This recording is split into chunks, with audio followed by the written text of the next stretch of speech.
नमस्कार दोस्तों, मैं पुनीत और स्वागत है आपका हमारे YouTube channel learn English with Puneet पे। जैसा कि पता है हम अपने क्लास में ग्रामर और वर्ड पार्ट से रिलेटेड क्लासेस लेते हैं और अभी तक हमने ग्रामर पे बहुत सारी क्लासेस ले रखे हैं। वर्ड पार्ट पे भी हमने रूट वर्ड पे बहुत सारी क्लासेस ले रखे हैं। जब आप हमारे YouTube के प्लेलिस्ट में जाएंगे तो वहाँ पे आपको बहुत सारी क्लासेस की लिस्ट मिलेंगी। एक बेसिक ग्रामर का है, वर्ड रूट का है, प्रोवर्ब्स का है और फ्रेजल वर्ब का है, जिसमें हमने ज़्यादातर क्लासेस बेसिक ग्रामर और वर्ड रूट पे ले रखा है। तो बेसिक ग्रामर में अभी तक हमने पढ़ा क्या क्या है ये वहाँ पे आपको पता चल जाएगा, और अगर वो सारी क्लासेज आप ले लेते हैं तो आज की क्लास आपको पढ़ने में 100% समझ में आएगी। उस तरह से हमने पिछले क्लास में क्या क्या चर्चा किया है, class, finite verb, non finite verb, ये सब हम डिस्कस कर चुके हैं। एंड लास्ट क्लास में हमने क्या डिस्कस किया था, वो था हमारा पार्ट ऑफ स्पीच क्या होता है और नाउन प्रोनाउन क्या होता है। इसकी हम थोड़ी थोड़ी चीज़ें जान रहे हैं। मतलब नाउन डिटेल हम नाउन चैप्टर में पढ़ेंगे, प्रोनाउन डिटेल भी प्रोनाउन चैप्टर में पढ़ेंगे, लेकिन नाउन का बेसिक यूज क्या होता है, प्रोनाउन का बेसिक क्या यूज होता है वो हमने पिछले क्लास में जाना है। क्योंकि अगर हम नाउन पढ़ते हैं उसमें भी आपको एडजेक्टिव एडवर्ब की ज़रूरत पड़ती है, जो 8 पार्ट ऑफ स्पीच है। प्रोनाउन पढ़ते हैं उसमें भी 8 पार्ट ऑफ स्पीच की ज़रूरत पड़ती है। इसलिए हम पहले आठों पार्ट ऑफ स्पीच के बारे में थोड़ी थोड़ी सी डिफिनीसन जान लेते हैं। And in the next class we will talk about detail on noun, pronoun and each of the part of speech. तो let us start class. Today we will discuss about verb.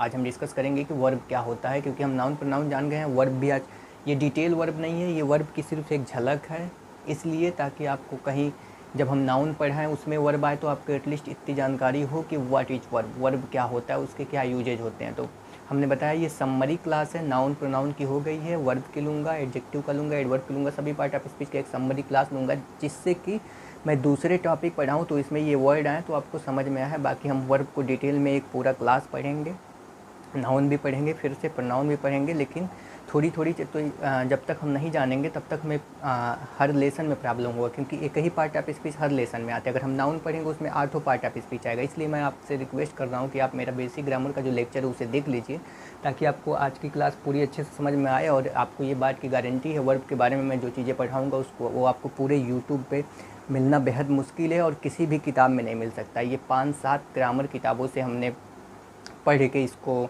इकट्ठा किया है। उसके बाद से हमने 5-6 टीचरों से भी पढ़ा है, और सारा जगह का कलेक्शन मैं एक वीडियो में आपको दे रहा हूँ। आप पढ़ेंगे तो आपको खुद ही समझ में आ जाएगा कि ऐसा कंटेंट मिलना यूट्यूब पे और भी फ्री में या कहीं भी बेहद मुश्किल है। चाहे आप पैसे दे के पढ़ें, और आप पढ़िए, क्लास अच्छा ना लगे तो फिर बताइएगा, और अच्छा लगे तो इसे लाइक करिएगा और ज़रूर दोस्तों तक पहुँचाइएगा। क्लास पूरी देखिएगा तभी आप समझेंगे। अगर कोई मैं नया वर्ड बोलता हूँ तो समझिए मैं पीछे पढ़ा चुका हूँ, फिर भी मैं उसको यहाँ एक बार बोल दूँगा जिससे आपको आसानी में समझ में आ सके। तो आज हम देखते हैं वर्ब। वर्ब जो है वो लैटिन वर्ब वर्बम से बना है। वर्ब वर्बम से बना है, और वर्बम का मतलब होता है एक्शन वर्ड्स। मतलब ऐसे शब्द क्या होता है मैं पिछली क्लास में बता चुका हूँ। ऐसे वर्ड जिसके द्वारा कोई एक्शन होने का भाव मिलता हो, या कोई एक्शन होने को रिप्रेजेंट करता हो। जैसे पढ़ना एक एक्शन है तो रीडिंग इसको रिप्रेजेंट करता है, खेलना एक है तो प्ले इसको रिप्रेजेंट करता है, प्यार करना एक वर्ड है, लव, इसे लव रिप्रेजेंट करता है। तो ऐसे वर्ब जो किसी एक्शन को रिप्रेजेंट करते हैं उसे हम वर्ब कहते हैं, पहली चीज़। और वर्ब को हमने कई सारे टाइप में, जनरली आपको किताब में वर्ब की शुरुआत क्या होती है, आपको 2-3 टाइप मिलते हैं। जैसे एक मिल जाता है मॉडल वर्ब, एक हो जाता है हेल्पिंग वर्ब, एक हो जाता है मेन वर्ब। लेकिन आपको ये जब मिलेगा जो मैं बता रहा हूँ उसमें इनको भी अच्छे तरीके से डिफाइन, जो ना कि अब ना तो आपको किताब पे मिलेगा, ना जनरली कोई टीचर करता है। वही करता है जिसको इंग्लिश ग्रामर की बहुत अच्छी नॉलेज हो। तो देखिए हम क्या करते हैं, हम यहाँ पे वर्ब को टोटल 4 पार्ट में डिवाइड करते हैं। एक डिवाइड करते हैं मेन वर्ब और एक्शन वर्ब, दूसरी करते हैं हम हेल्पिंग वर्ब या linking verb plus main verb. यानी कि ये ऐसा वर्ब है जो मेन वर्ब की तरह काम करेगा, एक ये ऐसा वर्ब है जो या तो हेल्पिंग वर्ब या लिंकिंग वर्ब की तरह काम करेगा, या तो मेन वर्ब की तरह काम करेगा। यानी कि एक ही वर्ब है वो कभी हेल्पिंग वर्ब की तरह काम करेगा, और जब हेल्पिंग वर्ब की तरह काम करेगा तो उसे हम लिंकिंग वर्ब कहेंगे। लिंकिंग वर्ब हम थोड़ा सा पिछले नाउन की क्लास में डिस्कस किए थे, यहाँ भी अच्छे से डिस्कस करेंगे। और जो मेन वर्ब क्या होता है, जब मेन वर्ब की तरफ काम करेगा तो मेन वर्ब कहेंगे। यानी कि एक ही वर्ब 2 तरह का एक्शन करेगा। चौथा क्या है, स्टेटिव वर्ब। तीसरा है स्टेटिव वर्ब, चौथा है हैपनिंग वर्ब, और एक और मॉडल वर्ब होता है, वो हम उसकी एक पूरा अकेले क्लास लेंगे। मॉडल वर्ब जैसे मे, माइट, कुड, कैन, शुड, ये सब होता है। तो मेन हम ये वर्ब समझते हैं, main verb, action verb, helping verb, linking verb, main verb, stative verb, happening verb, सबसे पहले हमने जो नाउन और प्रोनाउन की क्लास ली थी पार्ट ऑफ स्पीच की, अपनी पहली क्लास में, ये हमारी पार्ट ऑफ स्पीच की दूसरी क्लास है, उसमें हमने ये कहा था कि जो नाउन और प्रोनाउन होते हैं किसी सेंटेंस में टोटल 5 तरह से काम करते हैं। सब्जेक्ट के रूप में काम करते हैं, ऑब्जेक्ट के रूप में काम करते हैं, प्रीपोजिशनल ऑब्जेक्ट के रूप में काम करते हैं, नाउन कम्प्लीमेंट के रूप में सब्जेक्ट कम्प्लीमेंट के रूप में काम करते हैं, और ऑब्जेक्ट कम्प्लीमेंट के रूप में काम करते हैं। इसी तरह हम वर्ब देखते हैं। वर्ब, तो सबसे पहले जो वर्ब होता है ना, किसी भी सेंटेंस का जो मेन पार्ट होता है, जिसके बिना सेंटेंस पॉसिबल ही ना हो, उसे हम मेन वर्ब कहते हैं, उसे हम वर्ब कहते हैं। कोई भी वर्ब कोई भी सेंटेंस अगर आप वर्ब वहाँ से हटा देंगे तो उसे हम सेंटेंस नहीं कहते हैं। सेंटेंस की एक बेसिक रिक्वायरमेंट ही यही होती है कि उसमें कम से कम एक वर्ब हो। जब तक वर्ब नहीं होगा उसे हम सेंटेंस नहीं कहते हैं। बाकी प्रीपोजिशन, कंजक्शन ये सब नहीं हो कोई फ़र्क नहीं पड़ता, लेकिन वर्ब उसमें होना चाहिए। इसीलिए जो वर्ब होता है ना, किसी भी सेंटेंस का मेन एलिमेंट होता है, इसीलिए हम इसे मेन वर्ब भी कह देते हैं। और एक्शन वर्ब क्यों कहते हैं? क्योंकि ये एक्शन को रिप्रेजेंट करता है, इसलिए हम इसे एक्शन वर्ब कर देते हैं। मेन वर्ब, एक्शन वर्ब जो होते हैं वो 3 तरह के होते हैं। ट्रांजिटिव वर्ब एक होता है, एक इनट्रांजिटिव वर्ब होता है, एक डाई ट्रांजिटिव वर्ब होता है। और जो हेल्पिंग वर्ब या लिंकिंग वर्ब होता है, या जो तो कुछ ये तो हो गया जो केवल एक्शन वर्ब के रूप में काम करेगा, उसे हमने 3 पार्ट में डिवाइड किया, ट्रांजिटिव वर्ब, इनट्रांजिटिव वर्ब और ditransitive verb. Ditransitive verb को ही हम एम्बी ट्रांजिटिव वर्ब भी कहते हैं। क्यों कहते हैं अभी हम थोड़ी देर में बताएंगे। और कुछ वर्ब ऐसे होते हैं जो सिर्फ एक्शन वर्ब की ही तरह नहीं, वो उसके 2 काम होते हैं। एक तो कभी मेन वर्ब की तरह भी काम कर देगा और कभी हेल्पिंग वर्ब या लिंकिंग वर्ब की तरह भी काम कर देगा। तो जब वर्ब हेल्पिंग वर्ब की तरह काम करेगा तो उसके साथ एक और वर्ब मेन वर्ब के रूप में रहेगा। और जब केवल वर्ब, किसी भी सेंटेंस में जब एक ही वर्ब होगा तो चाहे वो ये हो चाहे ये हो, उसे हम मेन वर्ब कहेंगे। एक्शन वर्ब नहीं कहेंगे, मेन वर्ब कहेंगे। एक्शन वर्ब तब कहेंगे जब हम उससे एक्शन रिप्रेजेंट करें। अगर एक्शन उससे रिप्रेजेंट नहीं हो रहा है तब तक हम उसको एक्शन वर्ब नहीं कहेंगे, तब तक हम केवल मेन वर्ब कहेंगे। तो सेंटेंस में अगर एक सेंटेंस में अगर एक वर्ब है तो उसे हम मेन वर्ब कहते हैं, और यदि एक सेंटेंस में 2 वर्ब हैं तो उसमें एक हेल्पिंग वर्ब हो जाता है, एक मेन वर्ब हो जाता है। तो ऐसे वर्बों, ये तो वर्ब अनलिमिटेड है, इनकी संख्या काफ़ी है। इन वर्बों की संख्या कितनी है? तो इसमें देखिए बी फार्म के वर्ब होते हैं। एक वर्ब होता है जिसे बी वर्ब कहते हैं, उनकी संख्या कितनी होती है? बी एक बी वर्ब है, इसका बेस फार्म है। ईज इसका सिंगुलर है, एम आई के साथ आता है, आर प्लूरल है, यानी कि बी फार्म में ईज, एम, आर। इसका सेकेंड फार्म जो होता है वाज वर्ब, और थर्ड फार्म होता है बीन। यानी कि एक वर्ब के 3 फार्म होते हैं, फर्स्ट, सेकेंड, थर्ड फार्म। तो जो बी वर्ब होता है वो टोटल 7 तरह के होते हैं। इन्हीं 7 को हम लिंकिंग वर्ब भी कहते हैं। कब? जब ये वर्ब अकेले आए। जब ये वर्ब किसी और वर्ब की सहायता के साथ आते हैं, उसकी सहायता करते हैं, तो ऐसे में हम उसको हेल्पिंग वर्ब कहेंगे। लेकिन जब ये अकेले आएंगे ठीक इतना ही वर्ब, तब हम उसे लिंकिंग वर्ब कहेंगे। तब उसे हम लिंकिंग वर्ब या मेन वर्ब भी कह सकते हैं। लेकिन अकेले आता है तो उसे हम लिंकिंग वर्ब भी कहते हैं। बाकी देखिए, do, does, did, doing, has, have, had, ये जितने वर्ब हैं इन सबको तो हम हेल्पिंग वर्ब कहते हैं जब इसके साथ कोई और वर्ब आए।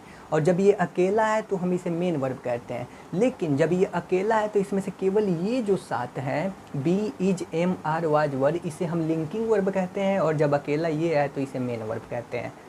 जब ये किसी वर्ब के साथ आए तो ये सब हेल्पिंग वर्ब होगा, जब ये अकेले आए तब ये मेन वर्ब होगा। लेकिन अकेले तब आएगा, मेन वर्ब तो होगा ही होगा, लेकिन साथ ही साथ जब मेन वर्ब के रूप में काम करेगा तो ये जो सिर्फ 7 है इसे हम लिंकिंग वर्ब कहेंगे, ना कि मेन वर्ब कहेंगे। क्यों कहेंगे आप अभी आगे हम बताएंगे। There are 4 forms of verb. Verb के 4 प्रकार होते हैं। एक होता है जिसे हम फर्स्ट फॉर्म कहते हैं, दूसरा होता है जिसे हम सेकेंड फॉर्म कहते हैं, तीसरा थर्ड फॉर्म कहते हैं, चौथा फोर्थ फॉर्म कहते हैं। फोर्थ फॉर्म को ही कई लोग आईएनजी फॉर्म भी कहते हैं, तो इसे हम भी आईएनजी फॉर्म ही कहते हैं, क्योंकि फोर्थ फॉर्म जैसा कुछ होता नहीं है। कुछ लोग कहते हैं आप इसे आईएनजी फॉर्म ही कहिए वर्ब की। तो first form, second form, third form और फोर्थ फॉर्म को आप आईएनजी फॉर्म या फोर्थ फॉर्म जो आपकी मन करे कह लीजिए। तो वर्ब के जो 3 फॉर्म होते हैं, तो कुछ 4 फॉर्म होते हैं। तो लास्ट वाला फॉर्म तो जो फर्स्ट फॉर्म होता है उसी में आईएनजी जोड़ के बना दिया जाता है, तो बचे केवल 3 फॉर्म। तो कुछ वर्ब ऐसे होते हैं जिनको तीनों फॉर्म अलग अलग होते हैं। कुछ वर्ब ऐसे होते हैं जिसके एक फॉर्म अलग होता है और बाकी के 2 फॉर्म सेम होते हैं। कुछ वर्ब ऐसे होते हैं जिनको तीनों फॉर्म में वो सेम होते हैं। एग्जाम्पल से हम समझते हैं, जैसे गो का मतलब जाना, इसका फर्स्ट फॉर्म गो होता है, सेकेंड फॉर्म वेंट होता है, थर्ड फॉर्म गॉन होता है, और जो फोर्थ फॉर्म आईएनजी फॉर्म हमने बताया कि वो फर्स्ट फॉर्म में ही आईएनजी जोड़ के बनाया जाता है। तो गो में आईएनजी जोड़ दिया, गोइंग हो गया। तो इसका देखेंगे आप तीनों फॉर्म अलग अलग है। तो यह एक ऐसा वर्ब है जिसके तीनों फॉर्म डिफरेंट होते हैं, मतलब अलग अलग हैं, जैसे गो, वेंट, गान। फिर हम एक वर्ब लेते हैं प्ले, इसका फर्स्ट फॉर्म है प्ले, सेकेंड फॉर्म है प्लेड, थर्ड फॉर्म है प्लेड, और फोर्थ फॉर्म तो पता ही है, इसमें आईएनजी जोड़ के प्लेइंग बना दिए। यानी कि यह एक ऐसा वर्ब है जिसके second form third form same है, लेकिन पहला फॉर्म डिफरेंस है। ये प्ले है, ये प्लेड, प्लेड है। चौथा हम क्या लेते हैं, बी का वर्ब का फॉर्म लेते हैं। बी वर्ब फॉर्म में हम क्या होते हैं, फर्स्ट फॉर्म में इज, एम, आर या बी आता है, सेकेंड फॉर्म में वाज, वर आता है, थर्ड फॉर्म में बीन आता है, और जो फर्स्ट फॉर्म होता है उसमें बी के साथ हम आईएनजी जोड़ के बीइंग कर देते हैं। इसी तरह एक और वर्ब लेते हैं हम, first hit, hit, hit. Hit का मतलब होता है किसी को मारना। तो हिट का जो वर्ब है ये, इसका तीनों फॉर्म सेम होता है। फर्स्ट फॉर्म में भी ये हिट होगा, सेकेंड फॉर्म में भी हिट होगा, थर्ड फॉर्म में भी हिट होगा। इस तरह से आप जान गए कि कुछ वर्ब ऐसे होते हैं जिनका तीनों फॉर्म डिफरेंट होता है, कुछ वर्ब ऐसे होते हैं जिनके तीनों फॉर्म सेम होता है, कुछ वर्ब ऐसे होते हैं जिनके एक फॉर्म कुछ और होता है और सेकेंड थर्ड फॉर्म दोनों सेम होते हैं। इस तरह से वर्ब के क्या फॉर्म होते हैं ये आप जान गए। उसके बाद से हम जानते हैं वर्ब जो होते हैं वो प्लूरल होते हैं और सिंगुलर होते हैं। जब वर्ब अकेले स्टैंड करता है, जैसे गो हो गया, प्ले हो गया, तो उसे हम सिंगुलर वर्ब कहते हैं, उसे हम प्लूरल वर्ब कहते हैं।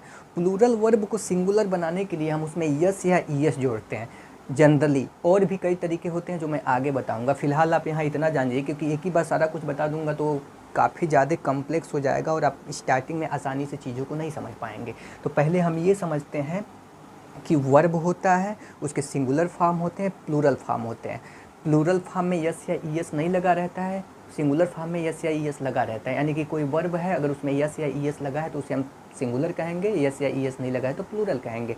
जैसे गो है, इसमें यस या ईएस नहीं लगा है तो इसे प्लूरल करेंगे, प्लस यस या ईएस, कब यस जोड़ेंगे कब ये ईएस जोड़ेंगे, इसको भी हम आगे की क्लास में पढ़ेंगे। तो गो था, उसमें हम ईएस जोड़ा तो इसका सिंगुलर फॉर्म हो गया। प्ले था, इसमें हमने केवल यस जोड़ा तो ये सिंगुलर फॉर्म हो गया। वैसे जो बी फॉर्म होता है उसका सिंगुलर प्लूरल क्या होता है, जैसे कुछ वर्ब ऐसे होते हैं जिसका सिंगुलर प्लूरल केवल यस या ईएस से नहीं से एकदम डिफरेंट होता है। मैंने बताया, आपको आगे की क्लास में बताऊंगा। तो पहला हो गया आर का सिंगुलर फॉर्म क्या हुआ, इज हुआ। दूसरा हो गया वर का सिंगुलर फॉर्म वाज हुआ। हैव का हैज हुआ, और हैड का हैड ही होता है, मतलब दोनों का सिंगुलर प्लूरल फॉर्म सेम ही होता है।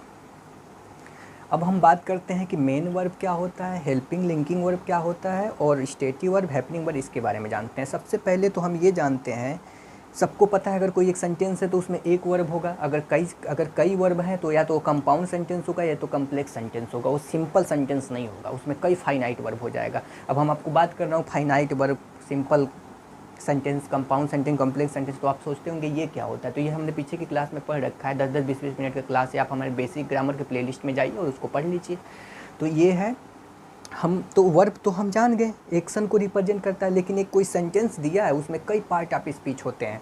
हमने आपको बताया है कि एक सेंटेंस होता है वो कई सारे पार्ट ऑफ स्पीच से बने होते हैं, जो 8 पार्ट ऑफ स्पीच उसमें कई सारे आ सकते हैं। तो उसमें से हम वर्ब की पहचान कैसे करेंगे, कैसे आइडेंटिफाई करेंगे कि उसमें कौन सा वर्ब है। तो सबसे पहले तो ये है, उसका सिंगुलर प्लूरल देख सकते हैं, उसमें यस लगा है, ईएस लगा है। ये पहला क्या है, वो एक्शन को रिप्रेजेंट करेगा। दूसरा हम देख लेते हैं कि उसमें यस ईएस लगा है। तीसरा हम एक देख सकते हैं कि वर्ब के 3 फॉर्म होते हैं, 3 फॉर्म होते हैं, और एक ये चौथा, 4 फॉर्म होते हैं। तो इसमें से कोई फॉर्म है, चौथे फॉर्म को एक बार आप छोड़ दीजिएगा, केवल 3 फॉर्म देखिए, क्योंकि चौथा फॉर्म होता है ये वर्ब के रूप में भी काम करता है, जीरंड के भी तरह काम करता है, और पार्टिसिपल की भी तरह काम करता है। तो इसको एक जगह एक थोड़ी देर के लिए छोड़ देते हैं। तो 3 फॉर्म देखते हैं। तो अगर वो वर्ब है तो एक्शन को प्रेजेंट करेगा, उसके first form, second form, third form में से कोई एक फॉर्म हो सकता है, उसका सिंगुलर प्लूरल एस या ईएस लगा हुआ हो सकता है। तो हमने देखा ही प्लेज क्रिकेट, ये प्ले खेलना एक एक्शन को दर्शा रहा है, यस लगा है, फर्स्ट फॉर्म है प्ले फर्स्ट फॉर्म है, यानी कि ये वर्ब है।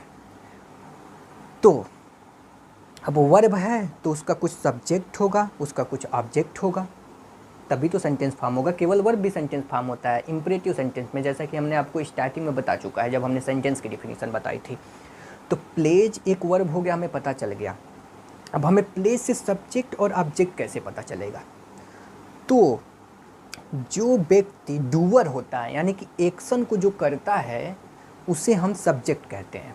जो एक्शन को करता है उसे हम सब्जेक्ट कहते हैं। और सब्जेक्ट जनरली क्या होता है, या तो नाउन होता है या तो प्रोनाउन होता है। क्यों होता है, हमने जस्ट इसके पहले वाले क्लास में बता दिया है। हमारा क्लास समझने के लिए अगर आप पिछला क्लास समझें तो बहुत अच्छे से समझ में आएगा। अगर नहीं समझे हैं तो आप थोड़ा सा जानते तो होंगे नाउन प्रोनाउन, लेकिन उस तरह से नहीं समझ पाएंगे जिस तरह से हम आपको बताना चाहते हैं। इसलिए हमारा क्लास वो देख लीजिए तो आप बहुत शानदार स्मूथली समझेंगे। तो ही प्लेज क्रिकेट, क्योंकि हम ना पूरे एक सेंटेंस को तोड़ के आपको बता देंगे कि उसमें कौन सा पार्ट है आप स्पीच में, उसमें कोई भी एक ऐसा वर्ड नहीं आएगा ना जिसके बारे में आपको जानकारी नहीं हो, आप पढ़ के निकल गए। आप पढ़ें तो आपको उसके एक एक वर्ड के बारे में बता देंगे कि ये क्या है ग्रामर के हिसाब से। तो हमने देखा प्लेज वर्ब हो गया। अब इसमें डूअर कौन है? He plays. खेलता कौन है? ही खेलता है। कौन खेलता है? ही खेलता है। तो ये हो गया सब्जेक्ट। ये सब्जेक्ट क्यों हो गया? क्योंकि ये एक्शन को कर रहा है, डूअर है। और डूअर है और ऊपर से ये ही है, ये प्रोनाउन है और प्रोनाउन सब्जेक्ट के रूप में काम भी करता है, इसलिए ही प्लेज, वह खेलता है। क्रिकेट, ये क्या है? अब ये तो सब्जेक्ट हो गया क्योंकि डूअर था वर्ब का, और जो डूअर होता है उसे हम सब्जेक्ट कहते हैं। दूसरा, जो डूअर होता है उसे हम सब्जेक्ट कहते हैं एक्टिव सेंटेंस में। पैसिव वॉइस में हर सब्जेक्ट में डूअर ही सब्जेक्ट होता है, लेकिन केवल ऐसा नहीं है जो कि स्टार्टिंग में आएगा वही सब्जेक्ट होता है, क्योंकि जो स्टार्टिंग में आएगा वो तो सब्जेक्ट होता ही है, लेकिन ज़रूरी नहीं वो डूअर हो। क्योंकि ही प्लेज क्रिकेट को अगर हम पैसिव वॉइस में बनाएंगे, cricket is played by him बनाएंगे, तो क्रिकेट खेलने का काम जो कर रहा है लास्ट में हिम कर रहा है, तो वहाँ पे तो डूअर जो सब्जेक्ट है वो लास्ट, डूअर है वो लास्ट में चला गया। तो डूअर हमेशा सब्जेक्ट नहीं होता है, लेकिन स्टार्टिंग में जो आता है वो तो सब्जेक्ट होता है। तो डूअर सब्जेक्ट भी हो सकता है, ऑब्जेक्ट भी हो सकता है, लेकिन अभी हम केवल एक्टिव वॉइस वाला सेंटेंस देख रहे हैं। वॉइस दो तरह के होते हैं, तो एक्टिव वॉइस सेंटेंस में हमेशा जो डूअर होता है वही सब्जेक्ट होता है। तो हम वही देखते हैं। पैसिव वॉइस में जाके हम इस चीज़ को थोड़ा सा चेंज कर लेंगे। तो ही प्लेज क्रिकेट, तो ये हम जान गए सब्जेक्ट हो गया और प्रोनाउन हो गया। प्रोनाउन क्यों हुआ? क्योंकि प्रोनाउन सब्जेक्ट के रूप में काम करता है। प्लेज, ये वर्ब क्यों हुआ? क्योंकि ये प्ले जो है एक्शन को दर्शा रहा है, इसमें यस लगा हुआ है और ये 3 फॉर्म में से एक फॉर्म है। अब ये क्रिकेट क्या है? क्रिकेट, अब ये क्रिकेट क्या है मुझे जानना है। पहला तो ये नाउन है। अगर नाउन है तो ये 5 तरह से कोई काम करेगा। या तो ये सेंटेंस में सब्जेक्ट होगा, या तो ऑब्जेक्ट होगा, या तो प्रीपोजिशनल ऑब्जेक्ट होगा, या तो सब्जेक्ट कम्प्लीमेंट होगा, या तो ऑब्जेक्ट कम्प्लीमेंट होगा। तो यहाँ पे क्या है ये हम कैसे जानेंगे? तो सब्जेक्ट तो हमें पहले ही पता चल गया, सब्जेक्ट निकल गया। तो 2 तो सब्जेक्ट होंगे नहीं, एक वर्ब है तो जाहिर सी बात है नाउन का ये सब्जेक्ट की तरह काम नहीं करेगा। अब क्या 4 बचते हैं? एक बचता है ऑब्जेक्ट के रूप में काम करे, एक बचता है प्रीपोजिशन के ऑब्जेक्ट के रूप में काम करते, एक बचता है सब्जेक्ट कम्प्लीमेंट, एक बचता है ऑब्जेक्ट कम्प्लीमेंट। इसमें कहीं भी प्रीपोजिशन है? प्रीपोजिशन नहीं है। प्रीपोजिशन का क्या ऑब्जेक्ट होता है हमने पिछली क्लास में पढ़ा रुका। अगर प्रीपोजिशन के जस्ट बाद जो वर्ड आता है वो पिछले क्लास पढ़िएगा, उसमें हमने डिटेल से बनाया है, यहाँ बताएंगे कन्फ्यूजन हो जाएगा। तो ही प्लेज क्रिकेट, तो ये प्रीपोजिशन का भी ऑब्जेक्ट नहीं होता है। ये कम्प्लीमेंट भी नहीं है, क्योंकि कम्प्लीमेंट होने के लिए linking is am are was verb होना जरूरी है। तो फिर ये क्या है? तो ये फिर वर्ब का बचता है क्या? एक ऑब्जेक्ट। तो ये क्या है? ऑब्जेक्ट है। अब किसी सेंटेंस में हम ऑब्जेक्ट कैसे पता करेंगे? तो इसका एक रूल होता है। किसी भी सेंटेंस में ऑब्जेक्ट पता करने के लिए हम वर्ब से 2 इंट्रोगेटिव वर्ड, व्हाट एंड हुम इंट्रोगेटिव वर्ब होता है, इनसे हम क्वेश्चन करेंगे और उस क्वेश्चन का जो जवाब होगा वो होगा ऑब्जेक्ट। किसी भी सेंटेंस के वर्ब से हम 2 वर्ड व्हाट और हुम से क्वेश्चन करेंगे और उस क्वेश्चन का जो जवाब होगा उसी को हम ऑब्जेक्ट कहेंगे। जैसे ही प्लेज व्हाट, वह क्या खेलता है? जवाब क्या है? He plays cricket. यानी कि व्हाट का जवाब क्रिकेट आया और व्हाट का जो जवाब वर्ब से क्वेश्चन करने पे आएगा वो उस सेंटेंस का ऑब्जेक्ट होगा। He plays what, he plays what, he plays cricket. दूसरा हम देखते हैं, मुन्ना लाइक्स स्वीटी। जी वही है, मिर्ज़ापुर वाले मुन्ना भैया और स्वीटी हैं। मुन्ना लाइक्स स्वीटी। अब हमको सबसे पहले इस सेंटेंस में क्या पहचानना है कि वर्ब कहाँ है। अगर ये सेंटेंस है तो जाहिर सी बात है इसमें एक वर्ब होगा। ये दिख रहे हैं आप, पूरा एक एक वर्ड को तोड़ दे रहे हैं। तो हम सबसे पहले क्या देंगे? Action verb. वर्ड क्या है कि कौन सा ऐसा तीनों में वर्ड है? पहले तो तीनों वर्ड है। वर्ड क्या होता है हमने फर्स्ट क्लास में हमने बता रखा है बेसिक ग्रामर के। तो लाइक करना, किसी को पसंद करना एक एक्शन है। हम उनको पसंद कर रहे हैं, पर कुछ कर रहे हैं ना, पसंद कर रहे हैं, फिजिकली नहीं कर रहे हैं, मेंटली तो कुछ वर्क कर रहे हैं। तो ये हो गया लाइक्स, ठीक है। तो लाइक एक्शन वर्ब हो गया, इसमें यस लगा है तो ये वर्ब का सिंगुलर हो गया। और ये जो लाइक है ये वर्ब का एक फॉर्म है, तो ये लाइक हो गया। तो ये हो गया वर्ब। अब जो एक्शन वर्ब है वो कर कौन रहा है? उसका डूअर कौन है? तो जो डूअर होता है ओ होता है सब्जेक्ट, यानी कि मुन्ना जो है लाइक कर रहा है, पसंद करने का काम मुन्ना कर रहे हैं, तो मुन्ना हो गए सब्जेक्ट। मुन्ना सब्जेक्ट क्यों हुए? क्योंकि यह एक नाउन है और नाउन सब्जेक्ट के रूप में काम करता है, प्रोनाउन भी करता है, लेकिन यह नाम है इसलिए नाउन है। नाउन प्रोनाउन क्या होता है पढ़ा चुके हैं। मुन्ना लाइक्स, तो दो सवाल बनता है, मुन्ना लाइक्स व्हाट, तो व्हाट जनरली होता है ना वो नॉन लिविंग निर्जीव चीज़ों का उत्तर देता है, और जो whom होता है when we question from verb with whom then the reply will be a living things. जब भी हम whom से वर्ब से क्वेश्चन करेंगे तो उसका जो रिप्लाई लिविंग थिंग रहेगा उसे हम उस वर्ब का या उस सेंटेंस उस वर्ब का ऑब्जेक्ट कहेंगे। जैसे हमने कहा Munna likes whom, Munna likes हुम, मुन्ना किसको पसंद करते हैं? इसका उत्तर है मुन्ना लाइक्स स्वीटी, यानी कि हुम का जवाब आया स्वीटी। और हमको पता है जिस वर्ब से वाट और हुम से क्वेश्चन करने पे जो उसका आंसर आएगा वो उस वर्ब का ऑब्जेक्ट हो जाएगा, इसलिए हम तक जान गए ये नाउन हो गया, डूअर हो गया, सब्जेक्ट हो गया, ये क्या हुआ, ये वर्ब हो गया, ये क्या हुआ, ये ऑब्जेक्ट हो गया। ऑब्जेक्ट क्या होता है? या तो नाउन या प्रोनाउन होता है जनरली। तो जनरली हम क्यों कह रहे हैं? क्योंकि आगे कुछ एक्सेप्शन भी आएंगे इसलिए। तो ये क्या हो गया? स्वीटी ये हो गया, इसलिए हम पूरे इस वर्ड को तोड़ दिए। फिर हम एक तीसरा सेंटेंस देखते हैं, ही इज अ डॉक्टर।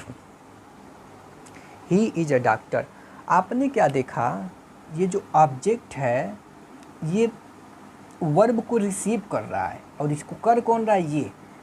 तो मुन्ना ने लाइक किया किसको? स्वीटी को। तो लाइक को स्वीटी रिसीव कर रही है, मुन्ना का एक्सप्रेशन लाइक की तरफ जा रहा है, ही उस खेलने का एक्सप्रेशन इधर जा रहा है, और खेला क्या जाए, क्रिकेट यहाँ जा रहा है। तो वर्ब का जो रिसीवर होता है, जो रिसीवर होता है वो ऑब्जेक्ट हो जाता है एक्टिव वॉइस के सेंटेंस में। तो इसका रिसीवर ये है, ये ऑब्जेक्ट हो गया, इसका रिसीवर ये है, ये ऑब्जेक्ट हो गया। लेकिन एक और हम सेंटेंस देखते हैं, ही इज अ डॉक्टर, वह एक डॉक्टर है।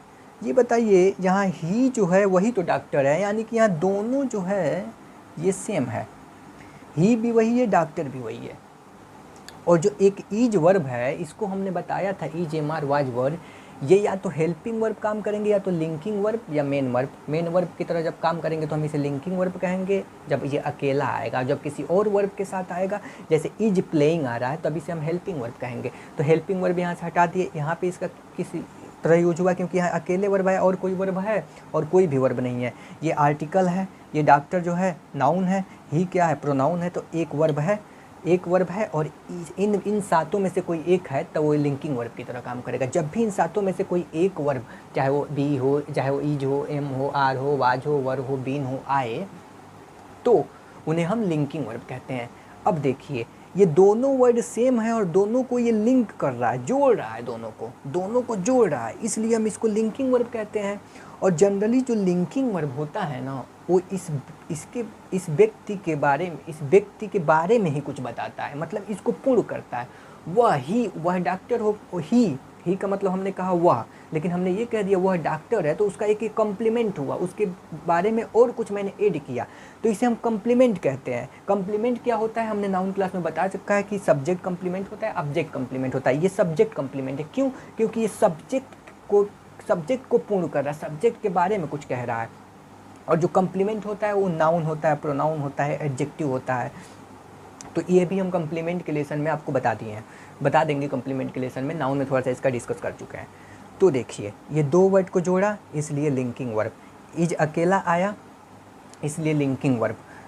उसके बाद से ये जो डॉक्टर है ये नाउन है, तो हमने बताया था सब्जेक्ट कॉम्प्लीमेंट के रूप में काम करेगा। क्यों? क्योंकि ये सब्जेक्ट के बारे में कुछ कह रहा है। तो ही इज अ डॉक्टर, यहाँ वो एक्शन वर्ब है ही नहीं, इसलिए ये जो इज है लिंकिंग वर्ब की तरह काम किया और दोनों को जोड़ा। तो आप यहाँ से ये जान गए लिंकिंग वर्ब, इसमें भी आप सब कुछ जान गए, ही जान गए, नाउन प्रोनाउन ने सब्जेक्ट की तरह काम किया। यहाँ से यहाँ तक है उसे हम प्रेडिकेट कहते हैं। प्रेडिकेट को तोड़ते हैं तो उसमें एक वर्ब आ जाता है, ये आर्टिकल हुआ। आर्टिकल किसी नाउन या प्रोनाउन के आगे रख के उसकी संख्या बताता है, उसको स्पेशल करता है, वो हम आर्टिकल के लेसन में पढ़ेंगे। फिलहाल इतना जान जाइए। और ये क्या हो गया? ये एक नाउन हो गया। ये एक नाउन क्यों हो गया? क्योंकि कॉम्प्लीमेंट के रूप में काम किया, और सब्जेक्ट कॉम्प्लीमेंट के रूप में नाउन काम करता है, या तो नाउन काम करता है, या तो प्रोनाउन काम करता है, या तो एडजेक्टिव काम करता है। तो ये नाउन है। क्योंकि डॉक्टर, नाउन क्या होता है? किसी भी चीज़ का जो नाम होता है उसे हम नाउन कहते हैं। तो डॉक्टर एक पद का नाम है, एक डॉक्टर हो गया, एक प्रोफेशन का नाम है, इसलिए ये नाउन हो गया।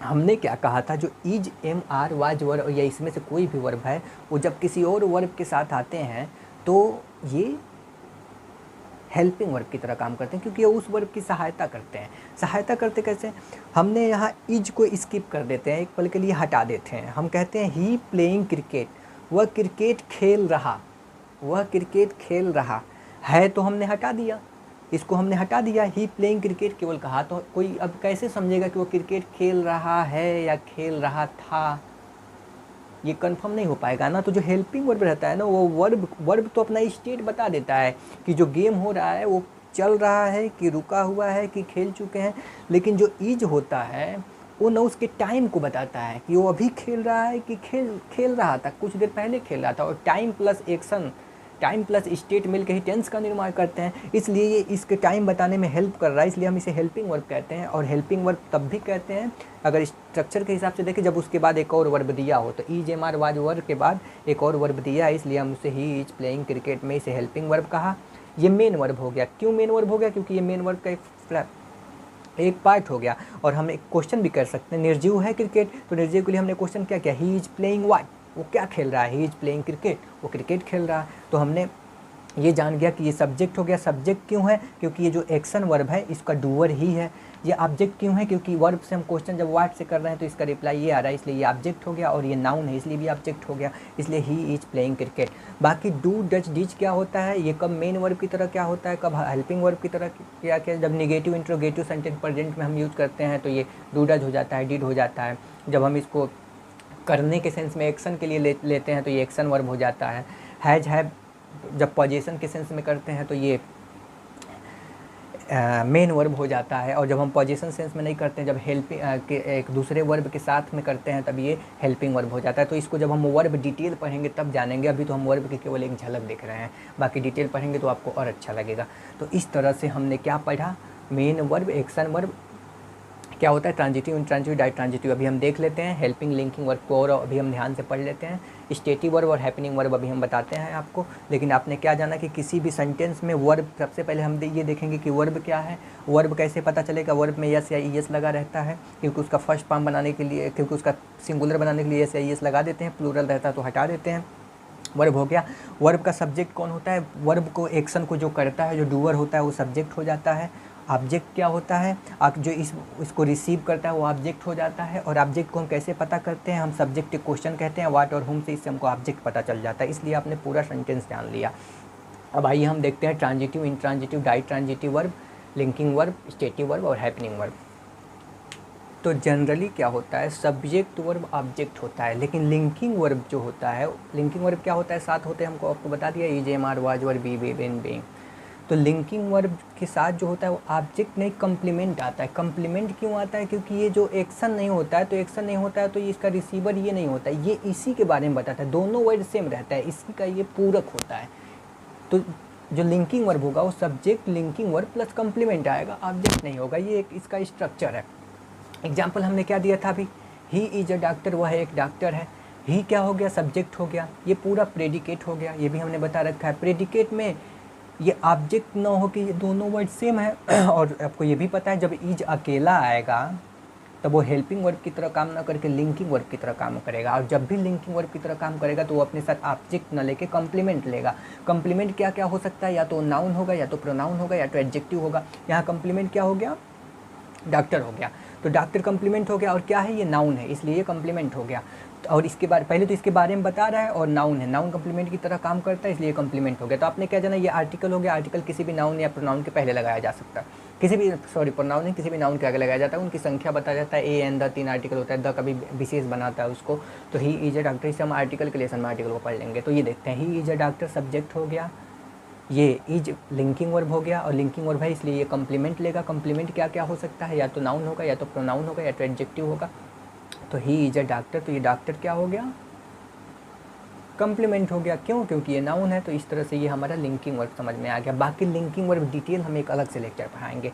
दूसरा हम देखते हैं स्टेटिव वर्ब, इसे हम नॉन प्रोग्रेसिव या नॉन कंटिन्यूअस वर्ब भी कहते हैं। कंटिन्यूअस क्या होता है, जिस ऐसा वर्ब जिस जो आईएनजी ऑफ फॉर्म देखते हैं ना, तो हेल्पिंग वर्ब के साथ जब वर्ब का आईएनजी फॉर्म आता है, यानी कि ऐसा वर्ब जिसे हम आईएनजी फॉर्म लगा के फोर्थ फॉर्म बना सकें, उसे हम स्टेटिव वर्ब कहते हैं। और ऐसा वर्ब जिसका हम आईएनजी फॉर्म न लगा पाएँ, उसमें आईएनजी फॉर्म न लग पाए, वो ऑलरेडी एक कंटिन्यूटी को दर्शाता हो, उसमें आईएनजी फॉर्म, जैसे वर्ब के आईएनजी फॉर्म में लगाने पे ना उस एक्शन को ना कंटिन्यूटी मतलब जारी होने का भाव देता है। लेकिन कुछ वर्ब ऐसे होते हैं उसमें आप नहीं लगाएंगे फिर भी उसका भाव देंगे, उसमें लगाएंगे तो वो गलत हो जाएगा। तो स्टेटिव वर्ब का एक ये भी होता है कि उसमें एक्शन नहीं होता है, उसमें स्टेट बताया जाता है, और उसमें स्टेट बताया जाता है और उस वर्ब में कभी भी आईएनजी नहीं जोड़ा जाता है। तो हमने क्या देखा, the school lunch looked repulsive.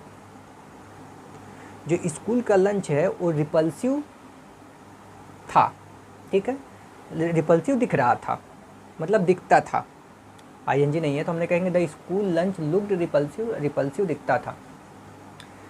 तो स्टेटिव वर्ब का एक और ये पहचान है ना, अगर हम उसके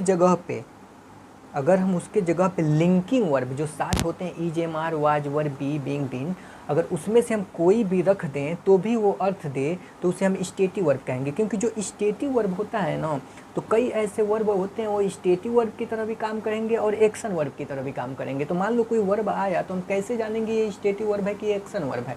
वर्ब कैसे हो तो हम जानने के आपके 3 पहचान बता दिए। एक तो एस ई एस लगा होगा, उससे हमको लगा होगा, उसके 3 फॉर्म होंगे और एक्शन को डिनोट कर रहा होगा। लेकिन जो स्टेटिव वर्ब होता है ना वो एक्शन को डिनोट नहीं करता। लेकिन कुछ ऐसे वर्ब हैं जो स्टेटिव वर्ब और एक्शन वर्ब दोनों तरह से काम करते हैं। तो अब हमको कन्फ्यूजन हो गया ना, फिर हम कैसे जानेंगे कि ये स्टेटिव वर्ब है या एक्शन वर्ब है। तो इसका जानने का एक और सिंपल सा रूल है कि जब भी कोई वर्ब किसी सेंटेंस में स्टेटिव वर्ब की तरह काम करेगा तो हम उस वर्ब को हटा के उसके जगह पर अगर लिंकिंग वर्ब रख देंगे तो भी वो अर्थ देगा। लेकिन अगर वो वर्ब एक्शन वर्ब की तरह काम कर रहा है तो हम उसको हटा के वहाँ लिंकिंग वर्ब रख देंगे तो कोई अर्थ नहीं देगा। आइए हम एग्जाम्पल से समझते हैं, आप बेहतर समझेंगे। जैसे हमने एक एग्जाम्पल लिया था, the school lunch looked repulsive, मतलब जो स्कूल लंच था वो रिपल्सिव दिखता था।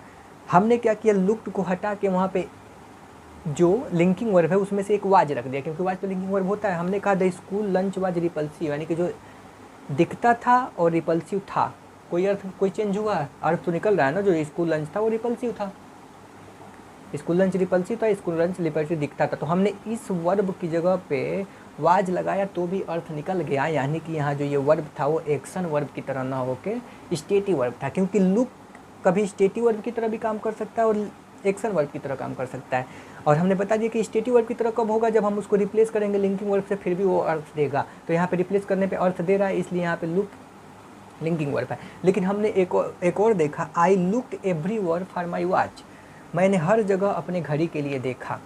सबसे पहले देखिए यहाँ देखने का काम कौन कर रहा है, आई कर रहा है, ये सब्जेक्ट हो गया, ये प्रीपोजिशन है, ये प्रोनाउन है, पॉजेसिव प्रोनाउन है, ये वॉच है, वॉच इस प्रीपोजिशन का ऑब्जेक्ट है। प्रीपोजिशन का ऑब्जेक्ट क्या होता है हमने पढ़ा दिया, एक एक वर्ड आप तोड़ लेंगे। अब इसमें क्या देखिए, ये लुक्ड है, आपको पता है कि वर्ब या तो स्टेटिव होगा या तो एक्शन होगा। यहाँ लुक्ड स्टेटिव है कि एक्शन है, इसे पहचानने का क्या तरीका है, हम उसको लिंकिंग वर्ड से रिप्लेस कर देंगे। हमने इसको वॉच से रिप्लेस किया, I looked everywhere for my watch. हमने क्या कहा, I was everywhere for my watch, मैंने अपनी वॉच के लिए हर जगह देखा। और मैं ये कह रहा हूँ I watch everywhere for my watch, मैं अपने वॉच के लिए हर जगह था। कोई अर्थ निकल रहा है, मैं अपने वॉच के लिए हर जगह था, ऐसा तो कोई बोलता ही नहीं है। यानी कि इस वर्ब को हम लिंकिंग वर्ब से रिप्लेस नहीं कर पा रहे हैं, इसलिए ये लिंकिंग वर्ब नहीं, इसलिए ये स्टेटिव वर्ब नहीं है, क्या है, एक्शन वर्ब है। तो आपको पता चल गया कि ये गलत है, ये सही है। क्यों? क्योंकि मैंने कन्फ्यूज करने के लिए उल्टा लिख दिया था। क्योंकि यहाँ जो लुक्ड है वो स्टेटिव वर्ब क्यों नहीं है, कि यहाँ जो स्कूल लंच के स्टेटस को ये बता रहा था कि वो कैसा दिखता है, रिपल्सिव दिखता है। लेकिन यहाँ जो लुक्ड है वो आई के स्टेटस को तो बता नहीं रहा है, इसलिए इसे स्टेटिव वर्ब या स्टेट वर्ब भी कहते हैं। इसलिए ये यहाँ पे स्टेटिव वर्ब हुआ, क्योंकि ये लंच के स्टेटस को बताया। और एक और क्या पहचान हो गया, एक तो स्टेटस बताएगा, दूसरा उसे हम लिंकिंग वर्ब से जब रिप्लेस करेंगे तो भी अर्थ सेम देगा। रिप्लेस का मतलब उस वर्ब को हटा के ये वर्ब रख के चेक कर लेंगे, कोई अच्छा अर्थ, मीनिंगफुल अर्थ दे रहा है तो ठीक है, वो स्टेटिव वर्ब है। अगर यहाँ तो नहीं दे रहा है, इसलिए यहाँ पे ये एक्शन वर्ब था। इसलिए इस तरह से आप जान गए स्टेटिव वर्ब क्या करता है, वो स्टेट को दर्शाता है और उसको हटा के हम लिंकिंग वर्ब रिप्लेस करके चेक कर सकते हैं वो स्टेटिव है कि क्या है। और एक ही वर्ब जो होता है वो स्टेटिव की भी तरह काम कर सकता है और एक्शन वर्ब की तरह काम कर सकता है। एक्शन स्टेटस से अलग कैसे करेंगे, लिंकिंग वर्ब से रिप्लेस करके कर लेंगे। और जब एक्शन वर्ब की तरह वो काम करेगा तो लिंकिंग वर्ब से जब हम उसको रिप्लेस करेंगे तो कोई अर्थ नहीं देगा। यानी कि एक ही वर्ब स्टेटिव और एक्शन दोनों तरह काम कर सकता है। कब वो स्टेटिव की तरह करेगा आपको हमने बता दिया, पता करना है, एक्शन की तरह जान गए। अब आइए हम देखते हैं transitive verb, intransitive verb, ditransitive verb. Ditransitive verb को भी हम एमबी ट्रांजिटिव कहते हैं। एमबी का मतलब होता है दो और डाई का भी मतलब होता है दो। तो इस तरह से हम यहाँ जान गए ना, इस वर्ड को भी पूरा तोड़ लिए। द स्कूल सब्जेक्ट हो, द स्कूल क्या हो गया, स्कूल लंच, ये लंच है। आगे हम बताएंगे जो नाउन के बारे में थोड़ा सा कुछ ऐड करता है उसे हम एडजेक्टिव कह देते हैं। ये आर्टिकल हो गया। फिर हमने क्या किया, ये लुक्ड हो गया, ये स्टेटिव वर्ब हो गया। ये रिपल्सिव क्या हो गया, रिपल्सिव क्या हो गया, इसी के बारे में बता रहे हैं। यानी कि ये क्या हो गया, एडजेक्टिव हो गया। ये भी एडजेक्टिव हो गया, ये भी लंच के ही बारे में बात रहा है, मतलब दिखता है। लुक्ड रिपल्सिव ये आपका एडजेक्टिव नहीं होगा, ये आपका एडवर्ब हो जाएगा, क्योंकि जो लंच था वो लुक्ड कैसा दिखता है, तो दिखने के बारे में द लंच वाज रिपल्सिव, हाँ सॉरी ये एडजेक्टिव ही होगा, क्योंकि ये लुक्ड को डिफाइन ना करके ये लंच को डिफाइन कर रहा है, इसलिए ये एडजेक्टिव होगा। एडजेक्टिव क्या होता है हम आगे के लेसन में आपको बताएंगे कैसे उसे पहचानते हैं, तो आप अच्छे से समझ जाएंगे। अभी फिलहाल आप यहाँ पे वर्ब का समझिए कि वर्ब ये स्टेटिव वर्ब है, स्टेट को बता रहा है। इस तरह से ये एडजेक्टिव हो गया, स्टेटिव वर्ब हो गया, नाउन हो गया, एडजेक्टिव हो गया, आर्टिकल हो गया। पूरा एक एक वर्ड के बारे में हम लोग जान गए।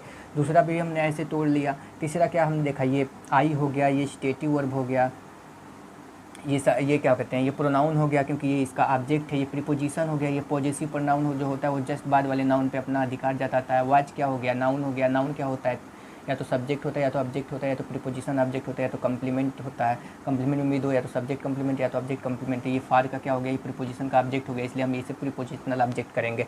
सेम यहाँ ये तो सेंटेंस बना ही नहीं, ये गलत हो गया, इसलिए इसको हम गलत कर दिए। अब हम देखते हैं ट्रांजिटिव वर्ब क्या होता है, इंट्रांजिटिव वर्ब क्या होता है, die transitive, ambitransitive verb क्या होता है। पहले तो हम इसका स्ट्रक्चर देखते हैं। स्ट्रक्चर ये हो गया, subject plus verb plus object, mandatory, यानी कि ऐसा सेंटेंस जिसमें सब्जेक्ट हो, वर्ब हो और कंपलसरी हो, ऑब्जेक्ट हो। मतलब ऑब्जेक्ट नहीं होगा तो सेंटेंस फॉर्म नहीं करेगा। एक वर्ब क्या होता है, जैसे कुछ सेंटेंस ऐसे होते हैं जिसमें सब्जेक्ट आएगा, वर्ब आएगा, उसके बाद ऑब्जेक्ट आएगा ही आएगा। कुछ वर्ब ऐसे होते हैं जिनका सब्जेक्ट रहेगा, वर्ब रहेगा, ऑब्जेक्ट नहीं भी आएगा। कुछ वर्ब ऐसे होते हैं जिनका सब्जेक्ट रहेगा, वर्ब रहेगा और दो ऑब्जेक्ट रहेंगे। तो इस आधार पे हम ऑब्जेक्ट के आधार पे वर्ब को तीन पार्ट में बांटते हैं, transitive verb, intransitive verb, ditransitive verb.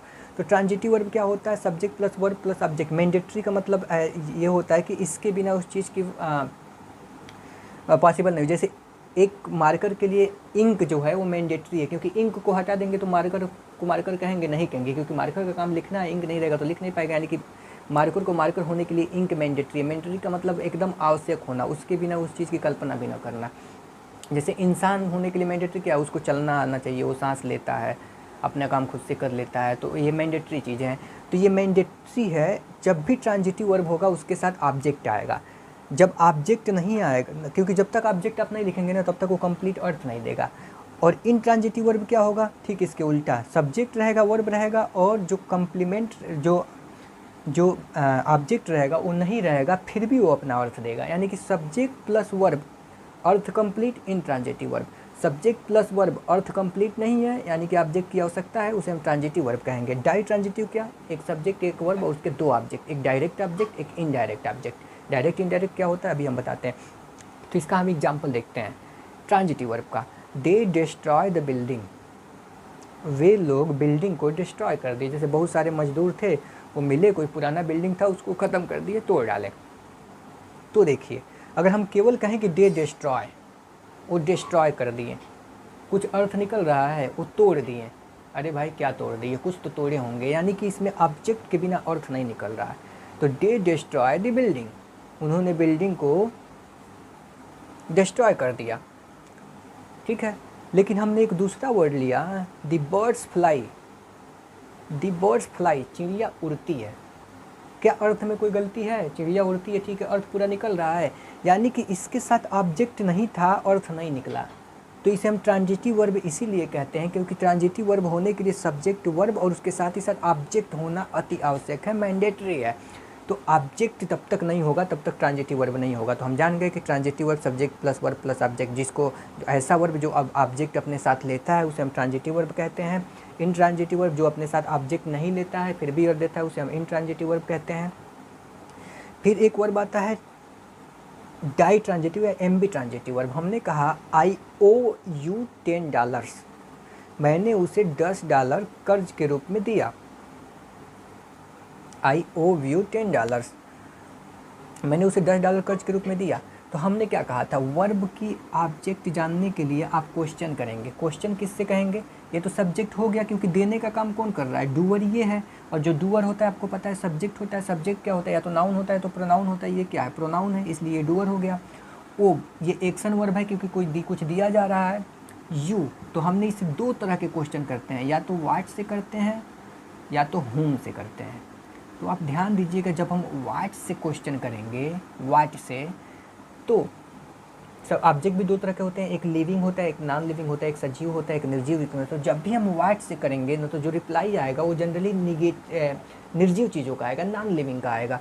तो जब हम व्हाट से क्वेश्चन करेंगे तो जो नॉन लिविंग का रिप्लाई आएगा, तो जो नॉन लिविंग व्हाट के रिप्लाई से जो आंसर आता है उसे हम डायरेक्ट ऑब्जेक्ट कहते हैं। और जो whom से रिप्लाई आता है वो जनरली लिविंग होता है, उसे हम इनडायरेक्ट ऑब्जेक्ट कहते हैं। अब आपको ये रहेगा कि आप कंफ्यूज हो सकते हैं, कब डायरेक्ट कब इनडायरेक्ट, तो भूल सकते हैं। तो आप एक हम शॉर्टकट रूल बता देते हैं जिससे हमने याद किया है। जैसे लोग कहते हैं what the hell this is, what the hell, what the hell. तो व्हाट के बाद द आ रहा है, यानी कि व्हाट से क्वेश्चन करने पे डायरेक्ट ऑब्जेक्ट पता चलेगा। ये एक रूल हो गया। तो हमने इससे क्वेश्चन किया आई oh what, I oh what, आई ओ $10। ये क्या हो गया, डायरेक्ट ऑब्जेक्ट, क्योंकि इसका आंसर व्हाट से मिला। हमने किया आई ओ मैंने पैसे दिया, कर्ज दिया, हूँ किसको, यू, तो यू हो गया इनडायरेक्ट ऑब्जेक्ट। अब इसमें क्या होता है, जब हम किसी सेंटेंस में इनडायरेक्ट ऑब्जेक्ट को डायरेक्ट ऑब्जेक्ट के पहले लिखते हैं तो ऐसे लिखते हैं आई ओ यू $10। लेकिन जैसे ही हम डायरेक्ट ऑब्जेक्ट को पहले लिख देंगे $10 को, और इनडायरेक्ट ऑब्जेक्ट को बाद लिखते हैं, तो उसके आगे हम प्रीपोजिशन टू लगा देते हैं। तो ये हो जाएगा आई ओ $10 टू यू हो जाएगा, क्योंकि यहाँ पे हमने इनडायरेक्ट ऑब्जेक्ट को डायरेक्ट ऑब्जेक्ट के बाद लिखा, इसलिए प्रीपोजिशन लगाना पड़ता है। ये सेंटेंस के स्ट्रक्चर ऐसा करना पड़ता है क्योंकि ग्रामर के अकॉर्डिंग है ये। तो हमने क्या देखा, डूअर सब्जेक्ट हो गया, देने का एक्शन वर्ब हो गया, ये हो गया व्हाट से कोई इसका होम से रिप्लाई आ रहा है इसलिए ये डी इनडायरेक्ट ऑब्जेक्ट हो गया। और ये क्या हो गया, ये डायरेक्ट ऑब्जेक्ट हो गया। इसमें भी ये 10 क्या हो गया, 10 एक न्यूमरल एडजेक्टिव हो गया। ये क्या हो गया, ये नाउन हो गया। इस तरह से हमने पूरा एक एक वर्ड जान लिया और ये भी जान लिया। तो इस तरह से हमने क्या जान लिया कि ट्रांजिटिव वर्ब जिसमें आप सब ऐसा वर्ब जिसके साथ ऑब्जेक्ट लेगा ही लेगा, इनट्रांजिटिव वर्ब जो ऑब्जेक्ट चाहे तो ले चाहे तो न ले ले, और डाई ट्रांजिटिव वर्ब नहीं, इनट्रांजिटिव वर्ब जो होता है वो ऑब्जेक्ट नहीं लेगा फिर भी अपना अर्थ देगा, और ट्रांजिटिव वर्ब जब तक ऑब्जेक्ट नहीं लगाएंगे तब तक उसका अर्थ कंप्लीट नहीं होगा। और डाई ट्रांजिटिव वर्ब उसके साथ दो ऑब्जेक्ट आएंगे, एक डायरेक्ट ऑब्जेक्ट एक इनडायरेक्ट ऑब्जेक्ट। अब हम एक चीज़ देखते हैं कि कैसे पता करेंगे कौन सा वर्ब ट्रांजिटिव है कौन सा इनट्रांजिटिव है। एक तो रूल हमने आपको ये बता दिया कि सब्जेक्ट और वर्ब के बाद अगर अर्थ पूरा हो जाता है तो इनट्रांजिटिव वर्ब है, अगर अर्थ पूरा नहीं होता है, ऑब्जेक्ट मैंडेटरी है, ज़रूरत पड़ रही है, तो वो ट्रांजिटिव वर्ब हो जाएगा। अगर अर्थ पूरा हो जाए तो इनट्रांजिटिव वर्ब होगा। लेकिन कुछ वर्ब ऐसे होते हैं, जैसे कुछ वर्ब ऐसे थे जो स्टेटिव वर्ब और एक्शन वर्ब दोनों की तरह काम करते हैं, उसी तरह कुछ वर्ब ऐसे भी होते हैं जो ट्रांजिटिव वर्ब और इनट्रांजिटिव वर्ब दोनों की तरह काम करते हैं। तो अभी ये हम कैसे देखते हैं, जैसे हमने फ्लाई था, यहाँ कहा किया हमने सब्जेक्ट लिखा वर्ब लिखा, द बर्ड्स फ्लाई, फ्लाई करने का काम कौन कर रहा है, डूअर। ये डूअर है, सब्जेक्ट होगा, क्या है, नाउन है, नाउन के पहले प्रीपोजिशन। तो द बर्ड्स फ्लाई, चिड़िया उड़ती हैं, अर्थ पूरा हो गया इनट्रांजिटिव। लेकिन यहाँ है और अगर हम इसके बाद अगर इसके बाद कुछ ऑब्जेक्ट लगाना है, मतलब सेंटेंस को आगे बढ़ाना है ना, तो हमको यहाँ तो सेंटेंस को आगे बढ़ाना था, हमने डायरेक्ट ऑब्जेक्ट लिख दिया, लेकिन इसके बाद ऑब्जेक्ट लिखने के लिए हमें प्रीपोजिशन की ज़रूरत पड़ती है। जैसे हमने क्या कहा, the birds fly in the sky, तो ये जो अब ऑब्जेक्ट होगा वो इस वर्ब का नहीं होगा, इस प्रीपोजिशन का हो जाएगा। ठीक है, तो हमने क्या जाना कि जब बिना ऑब्जेक्ट का अर्थ पूरा हो जाए उसे हम इनट्रांजिटिव वर्ब कहेंगे, ऑब्जेक्ट लेके अर्थ पूरा हो उसे हम ट्रांजिटिव वर्ब कहेंगे। अगर ये इनट्रांजिटिव वर्ब है उसके साथ अगर हमको ऑब्जेक्ट लगाना है तो प्रीपोजिशन लगाना पड़ेगा, और वो ऑब्जेक्ट होगा वो वर्ब का नहीं प्रीपोजिशन का हो गया। लेकिन यहाँ फ्लाई इनट्रांजिटिव वर्ब हुआ। एक और हम एग्जाम्पल लेते हैं, ही फ्लाई जेट एयरवेज। जैसे कोई व्यक्ति है जो जेट एयरवेज का प्लेन उड़ाता है, पायलट है, तो उसे हम कहेंगे ना ही फ्लाई जेट एयरवेज, जो ट्रेन उड़ाता है। तो पहले ये क्या है, वर्ब है। वर्ब क्यों है, क्योंकि इसमें यस या ईएस लगा हुआ है। ऊपर से एक्शन, उड़ाना एक एक्शन है, एक्शन को शो कर रहा है, इसलिए ये हो गया verb. First form second form में भी फ्लाई का फ्लाइज हो गया, ये वर्ब हो गया। इसका वर्ब है तो इसका सब्जेक्ट भी होगा। सब्जेक्ट क्या हुआ, ही। ही क्यों सब्जेक्ट है, क्योंकि एक्शन करने का काम ही कर रहा है, डूअर ही है, इसलिए ये सब्जेक्ट है। ऑब्जेक्ट क्या होगा, हम उससे क्वेश्चन करेंगे वाट या होम से, वाट या होम से, तो ही फ्लाइज वाट, क्योंकि एनर्जी हुआ ही फ्लाइज वाट, तो जेट एयरवेज, इसलिए ये हो गया ऑब्जेक्ट। यानी कि ये फ्लाई यहाँ तो इंट्रांजिटिव वर्ब की तरह था, लेकिन यहाँ तो ये ट्रांजिटिव की तरह हो गया, क्योंकि हमने कहा ही फ्लाई वो उड़ाता है। क्या उड़ाता है, अर्थ पूरा नहीं हो रहा है। सब्जेक्ट प्लस वर्ब, अर्थ पूरा नहीं हुआ, ऑब्जेक्ट की ज़रूरत पड़ी, उसे हमने क्या कहेंगे, ट्रांजिटिव वर्ब। तो इसलिए यहाँ पे अर्थ पूरा करने के लिए हमें ऑब्जेक्ट की ज़रूरत पड़ी, तो ट्रांजिटिव वर्ब हो गया। यानी कि एक ही वर्ब सेंटेंस के हिसाब से ट्रांजिटिव और इनट्रांजिटिव की तरह काम कर सकता है। यदि वो ऑब्जेक्ट लेगा तो वो ट्रांजिटिव होगा, नहीं लेगा तो इनट्रांजिटिव होगा। इस तरह से आपने transitive, direct transitive, ambitransitive verb पढ़ लिया। हम अभी बाद में और भी क्लासेस लेंगे जब हम सेपरेटली वर्ब को पढ़ाएंगे अलग से। अभी तो हमने वर्ब के बारे में केवल आपको पता था कि हम इंट्रोड्यूस करा रहे हैं, पार्ट ऑफ स्पीच जो 8 होते हैं, केवल एक उसका एक इंट्रोडक्शन दे रहे हैं, एक झलक बस दिखा रहे हैं। तो हमने लिंकिंग वर्ब जान गया, स्टेटिव वर्ब जान गया, और transitive, intransitive, direct transitive, ambitransitive verb जान गया। अब बचा क्या, एक वर्ब हमारा बचा हैपनिंग वर्ब क्या होता है। तो आइए अब हम हैपनिंग वर्ब देख लेते हैं। तो फ्रेंड्स, हैपनिंग वर्ब क्या होता है। जैसे क्या हुआ, हमने वर्ब का कुछ टाइप देखा, लिंकिंग वर्ब देखा, लिंकिंग वर्ब देख लिया। स्टेटिव वर्ब स्टेट को दर्शाता था, लिंकिंग वर्ब दो वर्डों को जोड़ता था, कंप्लीमेंट को जोड़ता था। एक्शन वर्ब एक्शन को दर्शाता था। लेकिन कुछ वर्ब ऐसे होते हैं जिसमें जो एक्शन होता है ना, उसमें कोई डूअर नहीं होता है, वो एक्शन किसी के कंट्रोल में नहीं होता है, बस हो जाता है वो काम, बस हो जाता है। जैसे आप स्लिप करके गिर गए, आप खुद तो गिरे नहीं, वो अपने आप हो गया, नेचुरली हो गया। तो ऐसा वर्ब जो ऐसे सिचुएशन को दर्शाता है उसे हम हैपनिंग वर्ब कहते हैं, क्योंकि इसमें कोई करता नहीं है, वो अपने आप हैपेंड हो जाता है। तो हम यहाँ क्या देखते हैं, हैपनिंग वर्ब। तो हमने क्या कहा, एक एग्जांपल लिया, द बिल्डिंग कोलैप्स्ड, बिल्डिंग गिर गया। ये बताइए, बिल्डिंग गिराने का काम कोई किया नहीं, अपने आप गिर गया, नेचुरली गिर गया। तो ऐसा काम जो नेचुरली हो जाए उसे हम हैपनिंग वर्ब कहते हैं। उसमें पता ही नहीं कि कोई करने वाला ना हो, खुद ही हो जाए। जैसे हम स्लिप कर गए, ये भी हम अपने आप की, कोई जानबूझ के तो स्लिप करेगा नहीं, वो भी नेचुरल था। तो द बिल्डिंग कोलैप्स, इसे हम हैपनिंग वर्ब कहेंगे। जैसे द वेदर चेंज, मौसम चेंज हो गया। मौसम किसी ने चेंज किया, किसी ने नहीं चेंज किया, नेचुरली चेंज हो गया, अपने आप चेंज हो गया, यानी कि हैपनिंग वर्ब हो गया। तो हैपनिंग वर्ब कोई करता नहीं है, वो अपने आप हो जाता है, उसे हम हैपनिंग वर्ब कहते हैं, कोलैप्स और चेंज। लेकिन जो हैपनिंग वर्ब होता है वो हैपनिंग वर्ब की तरह भी काम कर सकता है और एक्शन वर्ब की तरह भी काम कर सकता है। तो कब वो हैपनिंग वर्ब की तरह काम करेगा, जब वो स्वयं हो जाएगा, और कब वो एक्शन वर्ब की तरह काम करेगा, जब उसको कोई करेगा। जैसे हमने कहा द बिल्डिंग कोलैप्स, बिल्डिंग गिर गया। इसमें आपको पता है बिल्डिंग को कौन गिरा है, किसी ने नहीं गिरा, अपने आप नेचुरली गिर गया। तो इसमें जो गिरने का काम है वो कोई कर नहीं रहा है, अपने आप हो रहा है, इसलिए उसे हमने हैपनिंग वर्ब कहा। हमने कहा द जेसीबी मशीन जो घर को तोड़ने के लिए आती है, जो अभी फेमस था जेसीबी की खुदाई। तो जैसे हो गया the JCB collapse the building, JCB ने बिल्डिंग को गिरा दिया। अब बताइए, अब यहाँ बिल्डिंग गिराने का काम अपने आप नहीं हो रहा है, यहाँ पे जो कोलैप्स्ड है वो कोई कर रहा है, तो इसलिए ये एक्शन वर्ब हो गया। एक्शन वर्ब हो गया तो अब हमने क्या देखेंगे, ये एक्शन, पहले तो हम ये देखेंगे वर्ब क्यों हुआ, क्योंकि ये कोलैप्स जो है एक वर्ब का फॉर्म है, collapse, collapsed, collapsed second form है, प्लस इससे हम क्वेश्चन करेंगे कि इसका ऑब्जेक्ट क्या है, द जेसीबी कोलैप्स्ड व्हाट, तो इसका हमें आंसर क्या मिलेगा, द बिल्डिंग। तो ये इसका ऑब्जेक्ट हो गया। और एक ये जो एक्शन वर्ब है उस एक्शन को कर कौन रहा है, डूअर कौन है, जेसीबी, ये इसका सब्जेक्ट हो गया। तो the JCB collapsed the building हो गया। फिर हमने क्या कहा, द वेदर चेंज्ड, ये आपको पता हो गया चेंज होना है, लेकिन हमने कहा यहाँ तो चेंज हो गया हैपनिंग वर्ब, यहाँ कोलैप्स था हैपनिंग वर्ब, यहाँ कोलैप्स एक्शन वर्ब हो गया, क्योंकि ये पता चल गया कौन कर रहा है। तो यहाँ भी नहीं पता चल रहा है, मौसम अपने आप चेंज हो रहा है, इसलिए हैपनिंग वर्ब। लेकिन यही चेंज हमने यहाँ कहा कि ही चेंज हिज मोबाइल, तो यहाँ तो जो चेंज करने का जो एक्शन हो रहा है वो मोबाइल का चेंज हो रहा है ना, आपके पास पुराना मोबाइल था उसे अपने नए मोबाइल से चेंज कर दिया।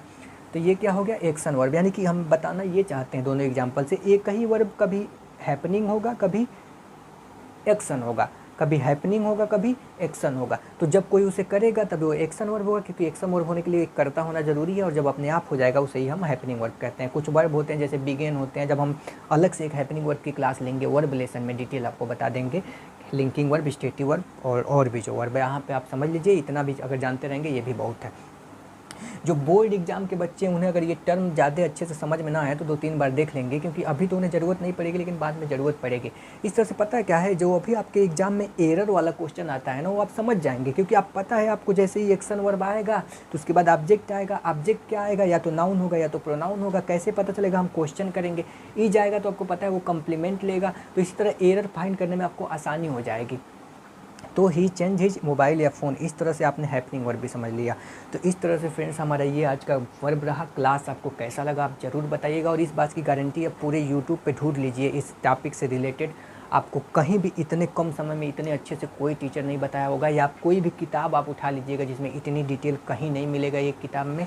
ये कई किताबों और कई टीचरों का निचोड़ है जो मैं आपको प्रोवाइड करा रहा हूँ। इस पर काफ़ी रिसर्च किया गया है, कई सारा किताब पढ़ा गया, उसमें से छांटा गया है, एक एक को पार्ट पार्ट करके बताया गया है। तो हमने इस सेंटेंस को भी आपको पता है तोड़ लिया था। ही सब्जेक्ट हो गया था, ये एक्शन वर्ब हो गया था, ये प्रोनाउन हो गया था। प्रोनाउन में भी पॉजेसिव प्रोनाउन हो गया था क्योंकि ये पॉजेशन दर्शा रहा है। अपना मोबाइल, ये मोबाइल फ़ोन हो गया, ये अपना नाउन है, नाउन हो गया। तो इस तरह से, क्योंकि दो नाउन भी दो वर्ड मिला के भी एक नाउन बनते हैं, तो इस नाउन को क्या कहते हैं ये हम नाउन की क्लास में जानेंगे। इस तरह से हमारा पूरा वर्ब समाप्त हो गया। हमने वर्ब में पूरा क्वेश्चन कर दिया। अब कल हमें एडजेक्टिव और एडवर्ब की एक झलक देखेंगे।